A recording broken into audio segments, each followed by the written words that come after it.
Have you ever noticed that people who say, sorry, I'm late, I was overthinking what to wear, usually show up wearing the exact same thing they always wear? Like, was the big debate over whether the hoodie should be gray or, slightly darker gray? Or when you're trying to make a simple decision, like what to order for lunch, and suddenly it feels like you're drafting a peace treaty. If I get the salad, will the sandwich people judge me? If I get the sandwich, will my intestines file a formal complaint? We're all just one menu away from a full existential crisis. Now, if you're already nervously wondering if this video's about you, let me just say, yes. Yes, it is. Because overthinkers aren't just a group. They're a secret society. Their meetings are held entirely in their own heads at 2 a.m. And the password is, did I say something weird in 2014? Here's the thing. Overthinking isn't just about thinking a lot. It's about thinking so much your thoughts start packing tiny suitcases and moving into every corner of your brain. Have you ever replayed a conversation so many times you start critiquing your own word choice, like you're a film director? Let's run that line again, but this time try not to sound like you're apologizing for existing. So what is it about overthinkers that makes them so, overthinky? Why can't they just let things go? Why does an unanswered text message feel like the emotional equivalent of being ghosted by your own grandma? Let's break down the rare psychological traits that unite the world's overthinkers, using science, comedy, and a generous dash of, oh wow, this is getting a little too real. Trait number 1, paralysis by analysis, aka the decision-making Olympics.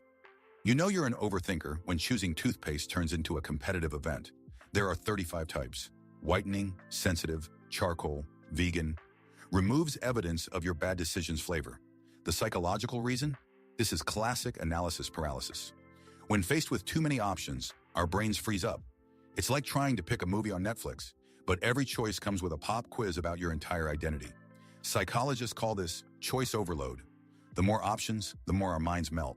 So you stand there, paralyzed, hoping someone will just invent a toothpaste that also answers your emails. Relatable scenario, you ask a friend what you should have for dinner. They say, whatever you want, and now you resent them for giving you freedom. But here's where it gets weird. Trait number 2, the mental time traveler, visiting the Museum of Personal Regret. Overthinkers are time travelers, just not the cool kind. They don't go back to meet dinosaurs or stop crimes. No, they go back to 8th grade gym class to relive the time they tripped during dodgeball. Every single night. This is rumination, dwelling on past mistakes far longer than necessary. Psychologists say this comes from a combo of anxiety and a brain wired for pattern recognition. Your mind is basically running reruns of That Embarrassing Thing You Said, Season 4. So while most people let things go, overthinkers are still holding press conferences for mistakes that happened years ago. Relatable scenario. You wake up at 3 a.m., heart pounding, because you remembered a typo in an email you sent during the Obama administration. And you'd think that's the craziest part, but oh no. Trait number 3, the mind-reading intern, assuming everyone's staring at your emotional laundry. Overthinkers don't just worry about what they think. They worry about what you think about what they think. It's like being your own PR manager, but on a diet of caffeine and self-doubt. This is the psychological concept of spotlight effect, the belief that everyone notices your every move. Spoiler, they don't. Everyone else is too busy overthinking their own problems to notice yours. But overthinkers, they walk into a room and assume everyone is analyzing their sock choice. Meanwhile, nobody has looked at your feet since 2019. Relatable scenario, you say bye to someone, then spend 15 minutes agonizing over whether you said it weird. Spoiler, they forgot the conversation 3 seconds later. If this is already blowing your mind, I actually put together a full guide that breaks down all of these patterns step by step. It's in the description if you want to go way deeper on this. Now this one is going to personally attack about 90% of you watching this. Trait number 4, the Catastrophe Composer, imagining worst-case scenarios with Oscar-level drama. Overthinkers don't just plan for the worst. They storyboard it, add a soundtrack, and cast Dwayne "The Rock" Johnson to play their mild inconvenience. This is catastrophizing, when your brain takes a small problem and blows it up like it's auditioning for a disaster movie. Psychologically, it's the amygdala firing up the what-if machine. What if I fail? What if my boss thinks I'm incompetent? What if the barista spells my name wrong and it ruins my credibility forever? Relatable scenario. You send a text, see the 3 dots, then they disappear. You immediately assume you've been excommunicated from the group chat.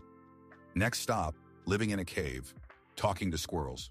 Okay, but the next one is the one nobody talks about. Trait number 5, The apology athlete, sorry for existing. If you say sorry more times a day than you breathe, congratulations, you may be an overthinker. Overthinkers apologize for everything: breathing too loud, walking too fast, existing in a 3-foot radius of another human. Why? This is linked to high sensitivity and a fear of social rejection. Psychologists call this hypervigilance to social cues. Basically, your brain is like a Roomba for guilt. It finds it everywhere, even where it doesn't belong. Relatable scenario: you bump into a chair and apologize to the chair. Then you replay that moment all day, wondering if the chair thinks you're rude. But here's the kicker. Trait number 6, the 2 a.m. philosopher. Deep thoughts, deep night, no sleep. Overthinkers don't sleep. Why sleep when you can audit your entire life like it's tax season?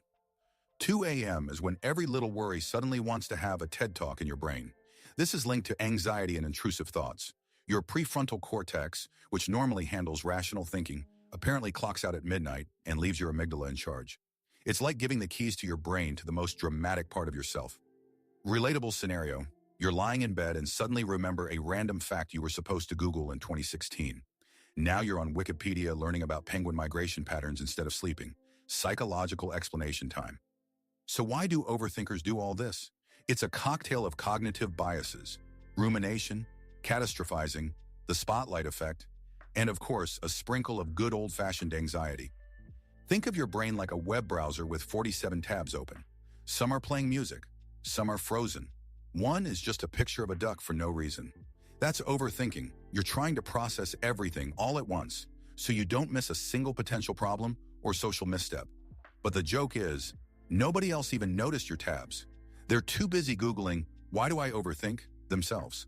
If you want to learn how to start closing some of those tabs and finally get some peace of mind, there's actually a full guide I put together.